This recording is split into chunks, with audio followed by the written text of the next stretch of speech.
ప్రభు అయిన యేసుక్రీస్తు నామములో ఈ కార్యక్రమాలు వీక్షిస్తున్న మీ అందరికీ ప్రభు పేరిట శుభములు తెలియచేస్తున్నాం. దేవుని మహాకృపను బట్టి ఈ పూట పరిశుద్ధ గ్రంథములో నుంచి మరి కీర్తన గ్రంథము 38వ కీర్తన 3వ వచనం, నీ కోపాగ్ని వలన ఆరోగ్యము నా శరీరమును విడిచిపోయెను, పాపమును బట్టి నా ఎముకలు స్వస్థత లేదు.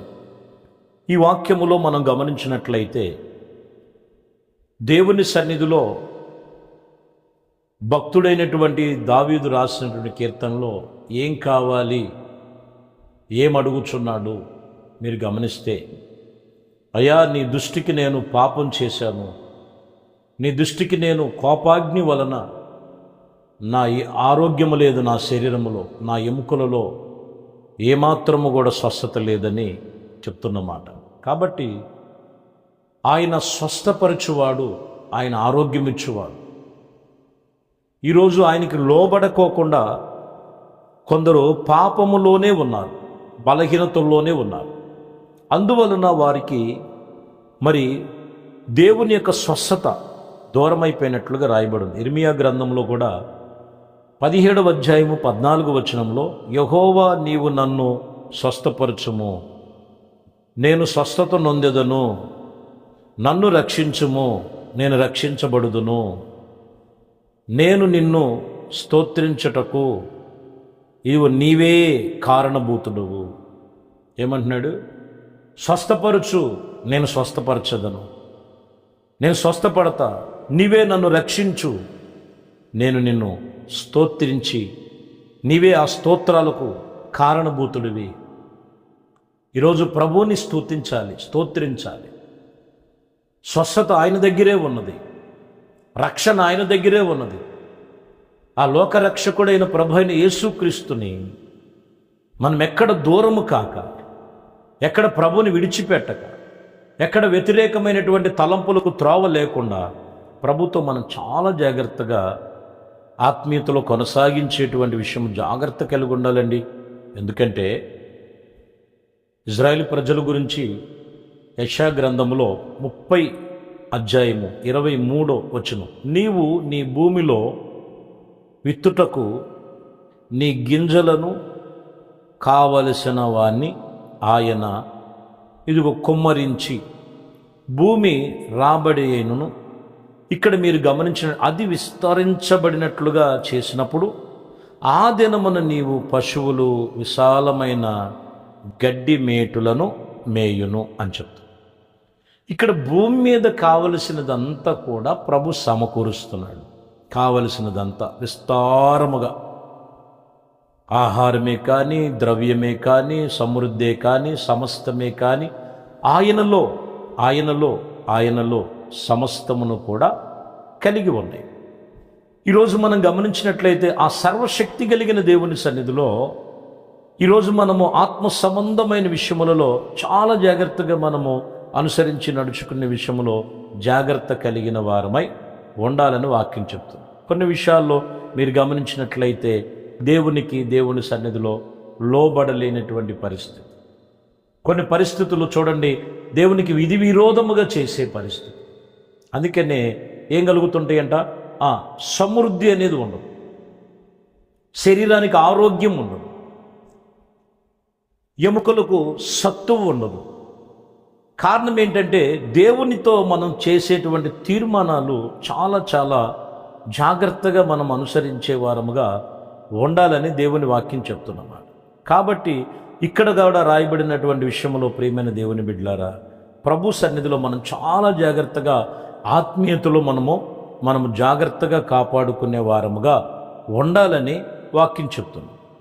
కాబట్టి దేవుని సన్నిధిలో రాయబడినటువంటి ఈ విషయంలో లూకా సువార్తలో 12వ అధ్యాయము 30వ వచనంలో, ఈ లోకపు జనులు వీటిని గురించి వెతుకుచున్నారు, ఇవన్నీ కూడా మీకు కావలసినవని నీ తండ్రికి తెలుసు, పరమ తండ్రికి తెలుసు. సమస్తము ఏది అవసరమైనదో ప్రభువుకు తెలుసు. కానీ ప్రభు దగ్గర ఏమున్నాయో నీకు తెలుసా? ఆ ప్రభులో పొందుకునే విధానం తెలుసా? ఆ ప్రభులో ఉన్న కార్యములు నువ్వు ఎలా చూడాలో, చవి చూడాలో తెలుసా? చాలామంది జీవితంలో ఇది లేదండి. కాబట్టి కొందరు జీవితంలో ఎలా ఉన్నాయంటే ఎండిన ఎముకల వలె స్వస్థత లేనటువంటి వారుగా కొందరు కనపడుతుంటారు. అందుకనే కీర్తన గ్రంథములో 121 కీర్తనలో దావీదు భక్తుడు అంటాడు, కొండల తట్టు నాకు కనులు నేను ఎత్తను, నాకు సహాయము ఎక్కడి నుండి వచ్చునో ఆయన వైపే నా కనులెత్తుతా. నువ్వెవరి వైపు చూస్తున్నావు?